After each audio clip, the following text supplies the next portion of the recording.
The Deputy Attorney General is an Obama hack leftist who's trying to take out Trump. Tell me, has the Department of Justice relied on the private lawyers when it comes to Trump?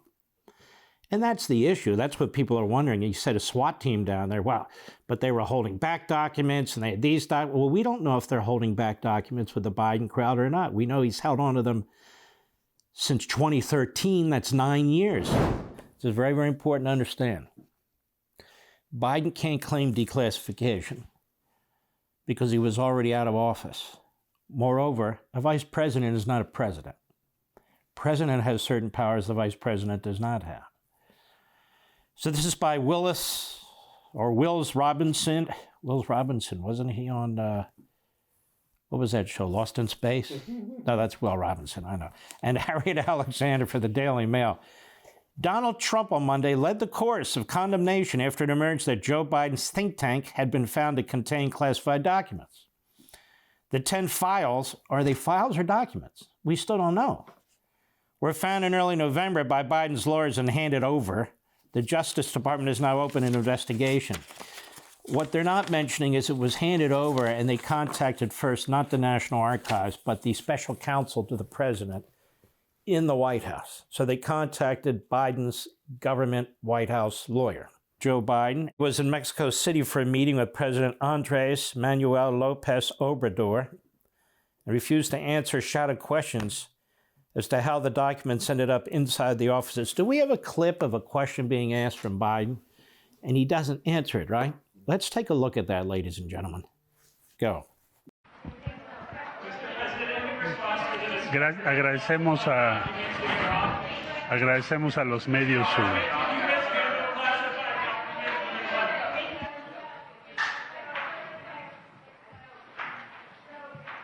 Go away. As the ladies come in, shuffle them away. Go away. Go get some Danish and croissants in the hallway. Out you go. Out you go. So he refuses to answer. Now, when is the FBI going to raid the many homes of Joe Biden? Asked the president, that is Trump, and I don't blame him. Trump's son, Donald Jr., also asked when Biden's home will be raided. Well, now, of course, on MSLSD, being the news organization that it is, corrupt and Democrat Party owned, in fact, they want you to know there's really a difference between what's going on with Biden and what's going on with Trump.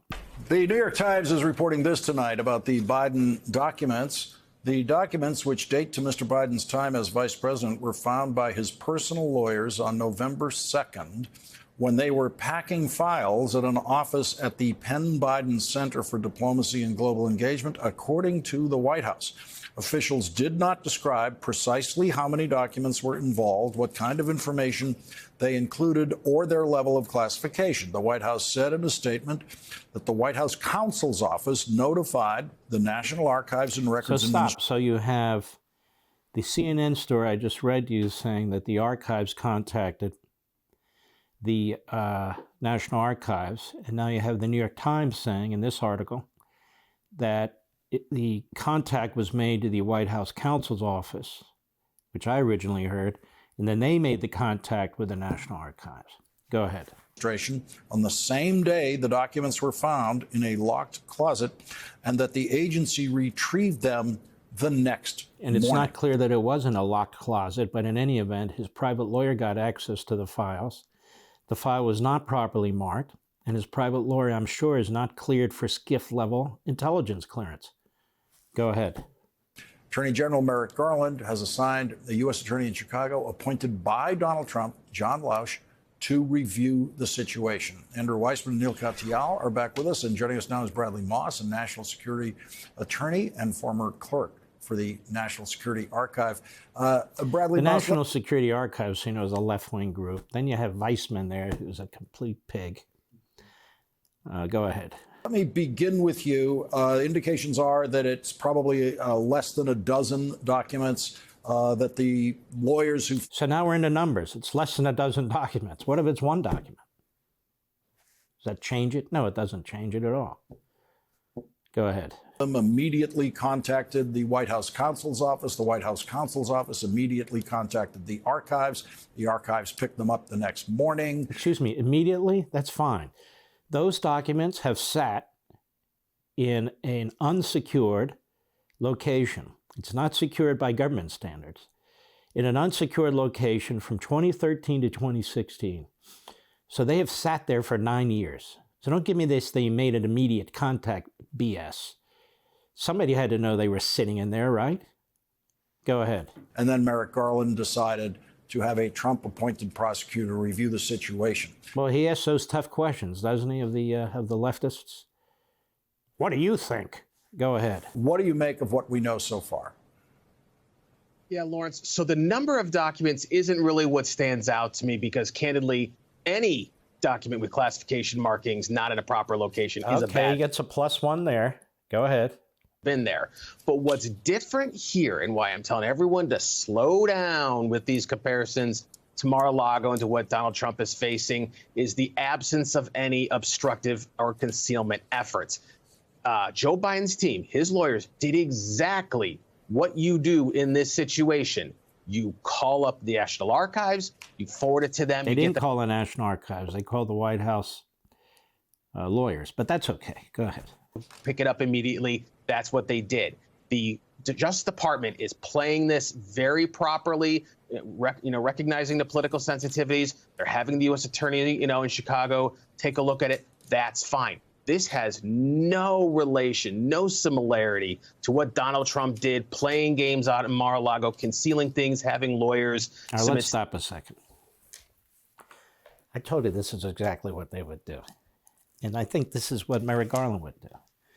He handled it properly by giving it to the U.S. Attorney in Chicago. The U.S. Attorney in Chicago is a direct report to the Deputy Attorney General and the Attorney General of the United States. The Deputy Attorney General is an Obama hack leftist who's trying to take out Trump. Tell me, has the Department of Justice relied on the private lawyers when it comes to Trump?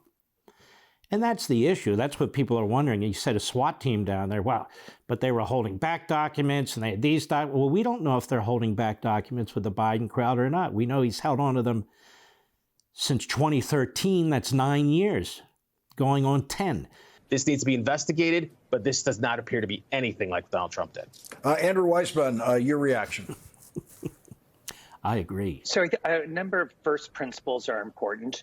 So at the end of the day, depending on what the facts are in both situations, it's really important that if the facts are the same or close, the two should be treated exactly the same. That's what it means to be a nation of laws.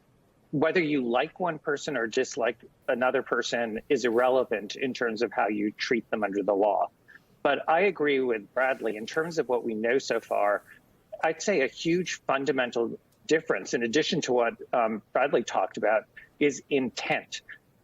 There is a difference in the law about how you treat somebody who accidentally knocks over a glass of milk and somebody who takes is not even applicable to this. The Espionage Act. It was originally passed under Woodrow Wilson, and it was used politically to go after anyone who disagreed with him about World War I. It was amended since. People have tried to get rid of it. There's language in there that's very strong language that's ambiguous, but there's serious questions about whether it's even applicable in a case like this. So he says intent. And intent is what matters because they're trying to turn this into an obstruction. But in the case of Biden, they were so forthcoming, they acted immediately. He had it for 9 years. And we don't have all the facts. Who knew it was in the closet? Who went into that closet? Was it actually in a closet? Now, why would anybody not go into that file if they were seeking information from Biden at his request? Because the file's not properly marked as classified. Go ahead. And throws it at a person. One is something that is dealt with under the criminal law, and the other, the accidental spilling, is not dealt with under the criminal law at all. So it is really important for people to understand what it means to be a crime. It means that you acted knowingly and with intent. And the crime here... This Weisberg fellow is a very nasty dude. Moss is a leftist. Remember when I said over and over again, I guarantee you other presidents are taking documents. I probably said it here. In fact, my guys are saying yes. Here, radio, on Fox, that there's absolutely no way, given the volume of the documents, that a president, that a vice president, that an attorney general, that a secretary of state, other senior officials have not taken documents home after they've left office. But I would like to know, which is why on my Sunday Fox show, Life, Liberty, and Levin, I asked James Comer, the incoming chairman, now the chairman of the House Oversight Committee, you guys going to look at the National Archives and look into what they have responded to and what information they had? And let me tell you something. That was Sunday night. He said yes. I said, because I'm concerned that they've cherry-picked here. It's all there for you to watch, right, Mr. Executive Producer? You remember. That's why they leaked this on Monday. I'm not patting myself on the head. They wanted to put it out there, make it look like a righteous act, rather than have the Republicans in the House Oversight Committee discover it. That's exactly what took place. There's no question in my mind about it. Want to see more? Sign up for Levin TV.